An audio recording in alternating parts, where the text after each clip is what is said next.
आजुक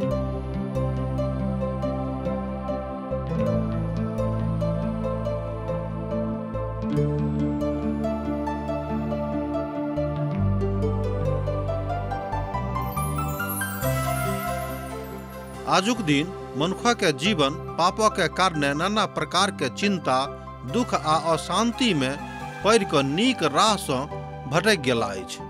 हुनका नहीं मालूम छनि कि कोना क नीक राह में आबी। यह लेल TWR इंडिया आशक इजोत कार्यक्रम प्रस्तुत क रहल छथि। यह अहाँ के अनंत जीवन आरो उद्धार के राह पर चलवा के लेल तैयार क रहल छथि। कृपया क अहाँ देखू सुनू जाय सो परमेश्वर अहाँ के जीवन जिंदगी के नीक राह बनाबैत रहथिन। आशा के इजोत मैथिली कार्यक्रम में हम अहाँ के स्वागत प्रभु यीशु मसीह के मीठ पवित्र आर अनुग्रहकारी नाम में कर रहलो हैं। आजुक दिन हमरा सब एकटा विशेष विषय वस्तु लक उपस्थित भेलो हैं। वो विषय वस्तु थिक विवाह शादी। एहि अध्याय में विवाहक ऊपर चिंतन कयल गेल छै कि ते हमरा सब भोगक विषयक ऊपर आर स्त्री पुरुषक संबंधक ऊपर चर्चा करब। आ एहि विषय वस्तु पर हमरा सब बड़ उच्च विचारधारा के संगे विचार विमर्श करबाक लेल उपस्थित भेलहुँ हैं। कारण की थिक कि हमरा सभक संगे साधु पॉल छथि। पछला अध्याय में साधु पॉल आत्मिक सच्चाई के छुप चुकल छथि जे शादी विवाह एकटा और समस्या थिक। आ शादी विवाह में भोगक महत्व व स्त्री पुरुषक महत्व बड़ स्थान राखैत अछि। किएक त विवाह शादी में स्त्री पुरुषक संबंध परमेश्वरक भयभक्ति में बनैत अछि। एहि बातक ऊपर हमरा सब विचार करबाक लेल आजुक दिन उपस्थित भेलहुँ हैं। ध्यान दियौक, साधु पॉल बाजने रहत जे हमरा सभक देही परमेश्वर के अछि, अर्थात परमेश्वर के मंदिर अछि।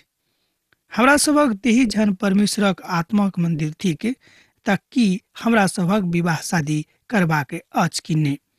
ई एकटा प्रश्न एगोटे पूछैत छथि। ओहि बातक विषय में जे अहाँ हमरा लिख कऽ पूछने छी त ई बढ़िया अछि जे पुरुष स्त्री के नहि छुएक। देखियो, सोझ साधु पॉल एहिठाम उत्तर दऽ रहल छथि कि जँ अहाँ एहि विषय पर हमरा एहिठाम लिखने छी त नीक या होइत कि पुरुष स्त्री के नहीं छुएक। ई बात तो एठाम बड़ स्पष्टता के साथ साधु पॉल बाजि रहल छथि। कुरिन्थक विश्वासी साधु पॉलक एकटा पाती लिख के एहि संबंधक ऊपर चिंता व्यक्त केने रहैक। हमरा सभक त ओहि प्रश्नक ऊपर ने मुदा तकर उत्तरक ऊपर विशेष क के चिंता करबाक अछि। प्रश्न तो हमरा लोकनि सुनिए लेलहुँ हैं कि स्त्री आ पुरुषक संबंध कोन तरह के रहैक बा मनुष्य जाति के जिंदगी में शादी विवाह के महत्व कतेक उचित अछि। तहन हमरा लोकनि आपसी मतभेद भुला कर एहि प्रश्न के उत्तरक खोजब, जाहिसँ सही रीति से हमरा लोकनि एहि प्रश्नक उत्तर परमेश्वरक वचन से खोज सकी। ध्यान दियौक, आ एहि प्रश्नक उत्तर ओ बड़ साहस के साथ और बड़ खोल कर लिख रहल छथि। एहिसँ पहिने कि हमरा सब एहि विषय पर गंभीरता पूर्वक आरंभ करब अध्ययन, आरंभिक किछु बातक देखबाक बड़ जरूरी अछि। किएक तऽ शादी विवाह के मामला सन्मुख में अछि। अब प्रश्न उठि रहल अछि जे कि साधु पॉल कहियो विवाह केने रहत कि नहीं। तहन अहाँ बता सकलहुँ हैं कि जे कियो विवाह नहीं केने छथि, जहन हुनका स्वयं विवाहक कोनो व्यक्तिगत अनुभव नहीं छनि, तो ओ मनुष्य कोना बता सकैत छथि कि विवाह शादी मनुष्यक जिंदगी में कतेक महत्वपूर्ण स्थान राखैत अछि। अपन विचार पर अनुभव विहीन रूप में वो बता सकैत छथि, किएक तऽ हुनका एहि बातक अनुभव नहीं छनि। बहुत विद्वान सब कहैत छथिन कि साधु पॉल विवाह नहीं केने छलाह।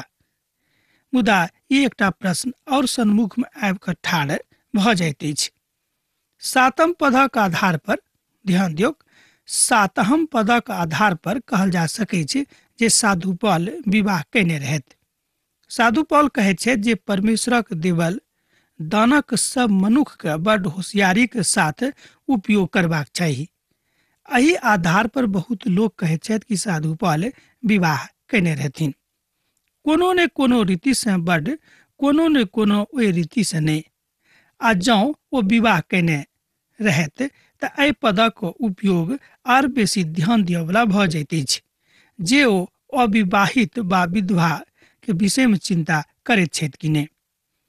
आब एहिठाम देखियौ एकटा प्रश्न और सन्मुख में आबि कऽ जुड़ि जाइत अछि, ओ अछि अविवाहित पुरुष आ विधुर पुरुष अर्थात हुनक अवस्था, आ जे विधवा भऽ जाइत अछि हुनक अवस्था।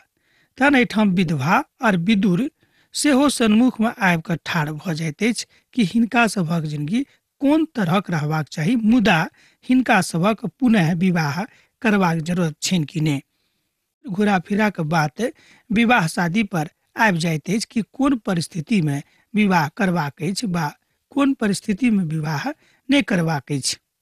ई बात बजनाइ बड मुश्किल अछि जे पौलुस विवाहित छलाह। कारण अछि हुनक वंशावली आ परंपरा, आ दोसर कारण अछि जे ओ रहत यहूदी महासभा सेनेद्रेनक के सदस्य सेहो ओ छलाह। प्रेरितक काज नामक पोथी जकर अध्ययन हमरा लोकनि कऽ चुकलहुँ हैं, तकर 26 अध्याय तकर 10 पद में साधु पौल स्वयं कहैत छथि, और हम यरूशलेम में एहन काज कयलहुँ हैं, हम महायाजक सँ अधिकार पाबि कऽ बहुत पवित्र लोकक बंदीगृह में राखने छलहुँ हैं। आ जहन ओ मारल जाइत छलाह तहन हमहूँ एहि बातक ऊपर अपन सहमति दैत रहौं। एहि बातक अहाँ 10 पद में देख सकैत छी। पोथी भेल प्रेरितक के। अब विद्वान सब कहैत छथि कि जे यहूदी महासभा के सदस्य अर्थात सेनिदेरियनक सदस्य वह मनुष्य बनि सकैत रहत जे मनुष्य विवाहित होइत छलाह। तहन एहिठाम और एकटा बात उठि कऽ आबि जाइत अछि कि जहन ओ सेनिदेरियनक सदस्य छलाह अर्थात यहूदी महासभा के सदस्य छलाह, तेकर मतलब यह भेलै कि हुनक विवाह भेल रहनि। एहिठाम साधु पौल एहि बातक तऽ बड सिद्ध कऽ रहल छथि जे यहूदी महासभा सेनिदेरियनक सदस्य छलाह, मुदा एहि बातक एहिठाम खूब स्पष्टता के साथ बखान ओ नहि कयने छथि कि ओ स्वयं विवाह कयने रहथि। तहन पौल कोनो के सदस्य बनाबैत छथि जा अविवाहित नहि छलाह। इहो एकटा बात लोग पूछैत छथि कि तहन साधु पौल के ओ सब किएक ओहिम के सदस्य अर्थात सेनिदेरियनक के सदस्य बनौने रहथि। एकटा बखान सन्मुख में आबि कऽ ठाढ़ भऽ जाइत अछि, बा अहू से बेसी नीक होइत हम कहब कि एकटा प्रश्न चिन्ह सन्मुख में आबैत अछि कि साधु पौल स्वयं विवाह कयने रहथि कि नहि। तहन हुनका जतेक बात एहिठाम हुनका हृदय में आबैत रहनि जे ओ कुरिन्थक कलीसिया के लिख रहल छथि, किएक तऽ कुरिन्थक कलीसिया में विवाह शादी के ऊपर खूब घनघोर चिंता आ विचार विमर्श होइत रहै। जे विवाहित छलाह एहि बातक ऊपर उत्पत्ति के पोथी तकर 5 अध्याय आ तकर 2 पद में बतायल जा गेल छै जे शादी विवाह मनुखक ओर से नहि मुदा प्रभुक ओर से मनुष्य जाति के बीच में नियुक्त कयल गेल एकटा पवित्र प्रक्रिया थिक। कालांतर में ओ विधुर भऽ जाइत छथि बहुत लोग से, मुदा हुनको जो जरूरत छनि तो विवाह कऽ सकैत छथि, मुदा अपन खाली सुखक लेल नहि। मुदा जैसे परमेश्वर के महिमा मिलेक एहि रीति से अहाँ विवाह कऽ सकैत छी। अध्याय 9 में अहाँ पढ़ि कऽ देख सकैत छी जे पहिल कुरिन्थक पोथी तकर 9 अध्याय आ तकर 5 पद में एहि बातक सेहो बतायल गेल अछि। जँ अहाँक लग पवित्र पोथी बाइबिल अछि तऽ अहाँ अध्ययन कऽ कऽ एहि बातक सत्यापन कऽ सकलहुँ हैं। एहिठाम पतिक आत्मा पत्नीक सेवा करैत और पत्नी अपन पतिक सेवा में लागल रहैक, जेना कि मसीह अपन लोकक सेवा करैत छथि। आब एहिठाम वो कथा कह रहल छथि कि पति पत्नी के बीच में जे संबंध छै कि से कोन तरह के रहै। एहिठाम बताओल गेल अछि कि पतिक आत्मा पत्नीक सेवा करैक और पत्नी अपन पति के सेवा में बनल रहैक, जेना कि मसीह अपन लोकक सेवा करैत छथि। एहि बातक अहाँ इफिसियो पोथी तकर 5 अध्याय आ तकर 25 पद में देखै छी। एहिठाम पति पत्नी के बीच में कोन तरह के संबंध रहबाक चाही तकरा एहिठाम साधु पौल अभिव्यक्त करैत छथि। तहन हम बाजि सकैत छी जे साउल विवाहित छलाह और साधु पौल अविवाहित। यहू तरह के अभिव्यक्ति बहुत ठाम विद्वान सब जे पवित्र पोथी बाइबिलक खूब नीक सँ जानैत छथि बा वो कहैत छथि कि हम बड़ ज्ञानी छी, वो एहि तरह के बात कहैत छथि कि साउल विवाहित छलाह आ साधु पौल अविवाहित। अहूँ ते बातक अब सीखे गेलहुँ हैं कि साउल आ पौल दोनों एके मनुख छलाह। आब ओहि बातक ऊपर तहाँ लिख पूछलहुँ हैं कि ई नीक अछि जे पुरुष स्त्री के नहीं छुएक, किंतु व्यभिचारक डर सँ प्रत्येक पुरुषक पत्नी आ प्रत्येक स्त्री के पत्नी रहेक। एहिठाम साधु पौल एकटा और स्पष्ट आदेश दऽ रहल छथि कि ई बड़ जरूरी थी कि कलीसिया में हरेक स्त्री के एकटा पति और हरेक पति के एकटा पत्नी रहेक, अर्थात सब केओ विवाह शादी करेक। एठाम स्पष्ट कह दैत छथि कि हन केओ नहीं रहेक कि विवाह शादी नहीं करेक, किएक तऽ जँ विवाह शादी नहीं होइत तऽ लोग व्यभिचार में डूबि सकैत अछि, अर्थात लोगक मन में दूसरा के प्रति गंदा विचार आबि सकैत अछि। तैं साधु पौल कहैत छथि कि ऐसा प्रभु के महिमा नहीं भेटतनि, तैं सबके विवाह शादी करनाइ बड़ जरूरी भऽ जाइत अछि।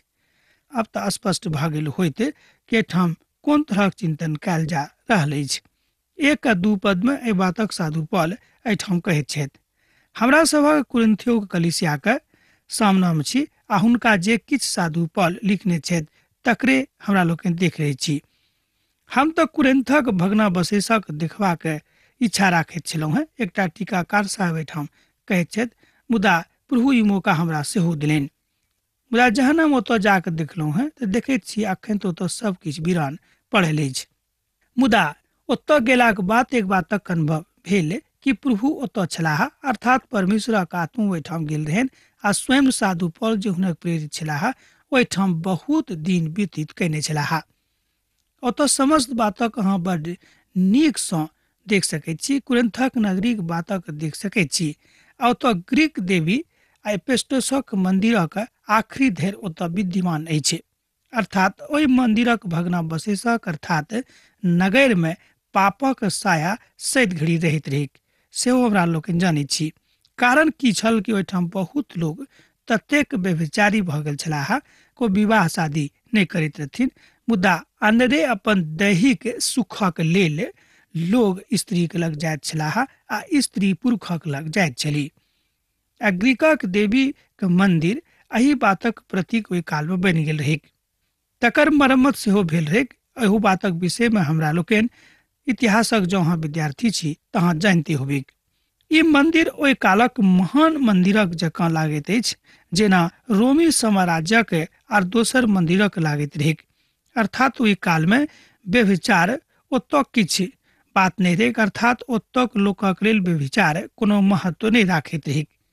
स्त्री पुरुष एक दूसराक संगे भोग विलास में व्यतीत अपन जिंदगी के राखैत रहेक। हुनका सभक जिंदगी में भोग विलासक संबंध मात्र दैहिक सुख छलैक, मुदा एहि बातक ओ सब कोनो रूप में आत्मिक जिंदगी सँ नहीं जोड़ैत रहेक। भऽ सकैया कि एही कारणे हुनका सभक जिंदगी में अर्थात कुरिन्थ के कलीसिया के लोकक जिंदगी में एहि तरहक विचार विमर्श आबि सकैत अछि, बा एहि तरहक विचारधारा हुनका सभक जिंदगी में जन्म लऽ सकैत अछि। अर्थात व्यभिचार ओतऽ धर्मक नाम पर होबत रहेक। ए बातक सेहो हमरा लोकनि कुरिन्थक कलीसिया में देखैत छी कि लोग एहि बातक बताबैत छथि। साधु पौल सेहो कहैत छथिन कि जँ हाँ ओतऽ जाकऽ पहिने देखने रहितौं तऽ एहि बातक अहाँ स्वयं अनुभव कऽ चुकल रहितौं, किएक तऽ ओहिठाम एही तरहक लोक सब सेहो छलीक। एहिठाम हमरा लोकनि देखैत छी कि ओहि मंदिरक सांस्कृतिक विशिष्टता खत्म भऽ चुकल रहेक आ आदमी अनेरे खाली व्यभिचार में रहैत रहेक। तहन हम बाजि सकैत छी कि ओते प्रभु के कलीसिया अर्थात कुरिन्थ में पौलुस जाकर परमेश्वर के कलीसिया का स्थापना केने रहथि। एहि बातक एहिठाम बड़ नीक रीति सँ बखान कयल गेल अछि। अवस्था एकटा दोसर बात भेल आ स्थापना एकटा दोसर बात भऽ जाइत अछि। तहन हमरा लोकनि देखैत छी कि स्त्री आ पुरुषक जे संगति एक दोसर गोटे के संगे अछि, जँ ओ पवित्रता के साथ परमेश्वरक भय भक्ति के साथ अछि तऽ बड़ उचित बात भेल, मुदा जँ अनेरे भऽ रहल अछि तऽ कोनो परिस्थिति में उचित बात नहीं भेल। एहि बातक एहिठाम साधु पौल स्पष्ट कऽ दैत छथि कुरिन्थ के कलीसिया के लोकक सम्मुख में। पति अपन पति के हक पूरा करेक आ ठीक एही तरह पत्नी अपन पति के हक पूरा करेक। एहि बातक हमरा लोकनि एहिठाम पहिल कुरिन्थियो पोथी तकर 7 अध्याय आ तकर 3 पद में देखैत छी। पत्नीक अपन पतिक मर्यादाक पूरा करबाक छनि आ पतिक अपन पत्नीक मर्यादाक सेहो पूरा करबाक छनि, अर्थात एक दोसर गोटे के पूरक भेलाह। एना अहाँ बाजि सकैत छी कि दोनों तन तऽ अलग अलग भेल, मुदा दोनों के मन एके भेलनि। एहि तरह एहि बातक ऊपर हमरा लोकनि उत्पत्ति के पोथी में सेहो देखैत छी। ओतौ एहि बातक एहि तरह स्पष्टता के साथ बतायल गेल अछि, मुदा विशेष कऽ कऽ एहि बातक एहिठाम बतायल गेल जाहिसँ साधु पॉल कुरिन्थक कलीसिया के विश्वासी के बातक खूब स्पष्टता के साथ बताबेन। पत्नी के अपन देही पर अधिकार नहि, तकरा ऊपर ओकर पति के अधिकार छनि। ओही तरह पतियो के अपन देही के ऊपर अधिकार नहि, मुदा हुनक देही पर पत्नी के अधिकार छनि। एहि तरह हमरा लोकनि देखैत छी कि साधु पॉल स्त्री आ पुरुषक के बीच में कोन तरह के स्पष्ट संबंध रहेके तकरा विषय में ओ बखान कऽ रहल छथि। एकटा विद्वान कहैत छथिन कि भऽ सकै छै कि साधु पॉल विवाह नहि केने होइत, मुदा जे बात ओ बता रहल छथि ओ ततेक पवित्र रहै छै तकरा हमरा लोकनि कोनो परिस्थिति में काटि नहि सकैत छी। अर्थात पति के ओही नीक जकाँ रहबाक अछि जेना पत्नी के सेहो आज्ञा देवल गेल छनि कि हुनको बहुत नीक जकाँ अपन पत्नीक संगे रहबाक अछि। अर्थात एहिठाम जे प्रेम स्त्री आ पुरुषक के बीच में भेल ओ परमेश्वरक देवल एकटा दानक रूप में सन्मुख में ठाढ़ होइत अछि। आ यह बात ओ एहिठाम बाजि रहल छथि कि विवाह का अर्थ प्यार अछि, व्यभिचार नहि अछि आ भोग विलास सेहो नहि थिक। ध्यान दियौ कि विवाह का अर्थ खाली भोग विलास नहि भेल, व्यभिचार नहि भेल, मुदा परमेश्वरक देवल गेल प्रेम भेल। जँ अहाँ एहि रीति से विवाह शादी करैत छी, जँ एहि मनसा के साथ जँ अहाँ कोनो स्त्री से वा कोनो स्त्री कोनो पुरुष से विवाह करैत अछि तऽ एही मनसा के साथ करैक। आ जँ खाली अहाँ भोग विलासक विचार से विवाह शादी कर रहलहुँ हैं तऽ ई उचित बात नहीं भेल। तहन हमरा लोकनि स्वयं बुझि सकैत छी कि विवाह शादी कतेक जरूरी थिक, मुदा तकर मनसा आ तकर करक विधान एहिठाम साधु पॉल बता रहल छथिन। प्रभु के एक महान दास कहैत छथि कि जेना हमरा सब देखैत छी कि बहुत केओ विवाह शादी कऽ लैत छथि, मुदा पति पत्नी में पटरी नहीं खाइत छनि। कारण की अछि कि दोनों के मन में अपना अपना प्रति घमंड भरल रहैत छनि आ तैं दोनों एक नहीं भऽ सकैत छथि। आ यह कारण थिक कि बहुत पति पत्नी में पटरी नहीं खाइत छनि। एही कारणे परिवार में कलह जन्म लऽ लैत अछि, अर्थात हुनका से जे धुया बुता जन्म लैत छथि हुनको मन में एही तरह के परिकल्पना आबि जाइत छनि, अर्थात पीढ़ी खराब भऽ जाइत अछि। साधु पॉल कहैत अछि कि जँ अहाँके अपन पीढ़ी खराब करबाक अछि तऽ अहाँ एहि रीति से विवाह करू, आ नहि तऽ ऐसे नीक होइत जे अहाँ विवाहे नहीं करू। साधु पॉल बड़ स्पष्ट आज्ञा एहिठाम दऽ रहल छथि। हमरो सब जँ वैज्ञानिको दृष्टि से देखैत छी तऽ ई बात बड़ उचित लागैत अछि कि विवाह शादी करलाक कारणे जँ अहाँके परिवार कुंठित होइत अछि, जँ अहाँके पीढ़ी खराब होइत अछि तऽ अहाँ विवाह कोनो परिस्थिति में नहीं करू। आ जे अहाँ विवाह कऽ लै छी आ जँ अहाँके परिवार कुंठित नहीं होइत अछि, मुदा अहाँके परिवारक बीच में प्रेमक के बीज बोझल जाइत अछि, तहन एहि परिस्थिति में अहाँ आवश्यक विवाह शादी करू। किएक तऽ एहिसँ पहिने हमरा लोगन सिखलहुँ हैं कि साधु पॉल कहैत छथि कि सब स्त्री के एक एकटा पति आ सब पति के एक एकटा पत्नी रहेक। यह कारण अछि कि साधु पॉल एहिठाम एहि तरहक सलाह दऽ रहल छथि। हमरा लोगन आजुक दिन महान विचारधारा के साथ, किएक तऽ हमरा सभक संगे साधु पॉल छथि, एहि बातक ऊपर विचार कऽ रहलहुँ हैं। विवाहक विषय में जे शिक्षा दऽ रहल छथि तकरा बाद वही शिक्षा पर चलबाक आग्रह हम अहाँ से कऽ रहल छी। जँ अहाँ विवाहित पुरुष छी वा स्त्री छी, अहाँ बहुत दिन धरि एक दोसर गोटे से पृथक नहीं रहू। ध्यान दियौ, जे विवाह कयने छथि हुनका सभक लेल ई आदेश छनि। की आदेश छनि? ध्यान दियौ, अहाँ बहुत दिन धरि एक दोसर गोटे से पृथक नहीं रहू, मुदा मात्र किछु कालक लेल अपना में बैस के प्रार्थना के अवकाश भेटैक। जँ अहाँके सन्मुख में समय भेटैत अछि, जँ अहाँके लग काल अछि, तऽ अहाँ एक दोसर गोटे से अलग भऽ कऽ किछु कालक लेल प्रभु से प्रार्थना करू आर फिर अहाँ एके संगे रहू। एहन नहि भऽ जाय जे अहाँके असमंजसक कारणे शैतान अहाँके परीक्षा लेके। अब जे हम बाजि रहल छी ई छलाह कि आज्ञा नहि थिक। एहिठाम साधु पौल कहैत छथि कि हम जे एहिठाम बाजि रहल छी ई हमर सलाह थिक, हमर आज्ञा नहि थिक। ओ कहैत छथि कि मनुष्य जाति जे छथि परमेश्वर स्वयं हुनका सृष्टि केने छनि, एहि बातक ज्ञान साधु पौलक रहनि, तैँ ओ कहैत छथि कि हम अहाँके सलाह दऽ रहलहुँ हैं, ई हमर आज्ञा नहि थिक।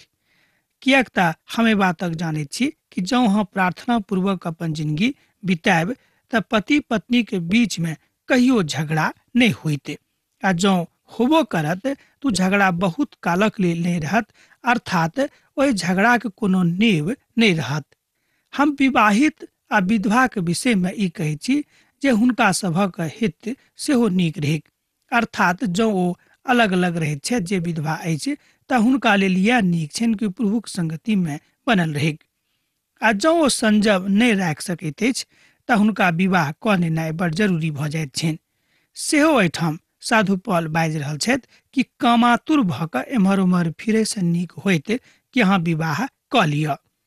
बहुत लोग एहि संसार में छथि कि अपन इच्छा पूर्ति नहीं भेलाक कारणे ओ विवाह नहीं करैत छथिन, मुदा कामातुर भऽ कऽ दोसर माय बहिनीक ऊपर ध्यान राखैत छथि, आ जे माय बहन छथि ओ दोसर के भाई के ऊपर ध्यान राखैत छथिन, जे उचित बात कोनो परिस्थिति में नहीं लागैत अछि। तहन अहाँ बाजि सकलहुँ कि परमेश्वरक वचन बहुत छोट छोट बातों को लऽ कऽ विचार विमर्श करैत अछि, जाहिसँ हमरा सभक जिंदगी शैतानक हाथ में नहीं पड़ैक। साधु पौल एहिठाम बड़ नीक दृष्टिसँ एहि सबटा बातक बता रहल छथि। ओ कहैत छथि कि कामाग्नि के कारणे हमरा सब बहुत बेर पाप कऽ लैत छी। ऐसे नीक होइत कि अहाँ विवाह कऽ लिअ, जाहिसँ अहाँक पवित्रता बनल रहेक आर प्रभुक संगे अहाँक संगति सेहो स्पष्टता के साथ कायम रहेक। साधु पौल एहि तरह बता रहल छथि कि अहाँ विवाह कऽ लिअ, जाहिसँ अहाँ परमेश्वरक संगति में बनल रहू। अब जिनक विवाह भऽ गेल छनि हुनका हम नहि, मुदा प्रभु के ई आज्ञा दऽ रहल छथि जे पति अपन पत्नी सँ पृथक नहीं हुइक। एहिठाम देखियौ जे आज्ञा प्रभु के दिस सँ साधु पौल के भेटल छनि तकरा ओ दऽ रहल छथि। कनि विशेष ध्यान दियौ। आ जिनक विवाह भऽ गेल छनि हुनका हम नहि, मुदा प्रभु की आज्ञा थिक जे पति अपन पति सँ अलग नहीं हुइक। एहिठाम वो आज्ञा दऽ रहल छथि कि पत्नी अपन पति सँ पृथक नहीं हुइक, आ जँ पृथको भऽ जायक तऽ बहुत दिनक लेल नहि, बिनु दोसर विवाह कयने रहेक आ अपन पति सँ पुनः मिले, पति अपन पत्नी के नहीं छोड़िक। एहिठाम बड़ स्पष्ट आज्ञा देवल गेल अछि। ई साधु पौल कहैत छथि कि हमर आज्ञा नहि, मुदा ई प्रभुक आज्ञा थिक। हम अहाँक लग एकटा पद राखऽ चाहैत छी, पद थिक 11। आ जँ पृथको भऽ जायत तऽ हुनका सभक बीच में कोनो एहन संबंध नहीं बनिक, अर्थात एक दोसर गोटे सँ अलग नहीं रहेक। एहि बातक एहिठाम स्पष्टता के साथ 11 पद में बतायल गेल थिक। जँ अहाँक लग पवित्र पोथी बाइबिल अछि तऽ अहाँ पढ़ि कऽ देख सकलहुँ हैं। सँ पुनः मिलेक, पति अपन पत्नी के नहीं छोड़िक। यह आज्ञा स्पष्टता के साथ एहिठाम प्रभु जे केओ विवाह कयने छथि हुनका दऽ रहल छथि। एहिठाम बड़ कठोर आज्ञा पति पत्नी के लेल साधु पौल प्रभु के दिस सँ राखि रहल छथिन। पत्नी के अपन पति के छोड़बाक नहीं अछि, आ नहीं पति के अपन पत्नी के छोड़बाक अछि, अर्थात त्यागक भावना एक दोसर गोटे के मन में कोनो परिस्थिति में नहीं उपजिक। ई बातक एहिठाम साधु पौल बता रहल छथि और बाजि रहल छथि कि आज्ञा हम अपना दिस से नहीं, मुदा ई आज्ञा हम प्रभु के दिस सँ अहाँ के दऽ रहलहुँ हैं। अब हमरा आजुक दिन एही ठाम विदा होय के आज्ञा दिअ, किएक तऽ अहाँ सँ विदा होय के काल भऽ रहल अछि। जेना अहाँ सब पाती लिखैत रहै छी, लिखैत रहू, बिसरायब नहीं। यीशु के नेह सैद घड़ी हमरा सभक जिंदगी में बनल रहेक। आमीन। हमर विश्वास अछि कि ई कार्यक्रम अहाँ के लेल लाभदायक सिद्ध अछि। हम चाहै छी कि अहाँ अपन आशीषों के हमरा संग साझा करू। जँ अहाँ के नजीक बाइबल सँ आ जीवन सँ संबंधित कोनो प्रकार के प्रश्न भऽ सकै अछि तऽ अपन समस्या के लेल प्रार्थना करबा के लेल जँ चाहै छी तऽ हमरा फोन नंबर पर जरूर संपर्क कऽ सकै छी। परमेश्वर अहाँ सब के लेल एकटा सुंदर, सुखद, आनंदित दिन प्रदान करै।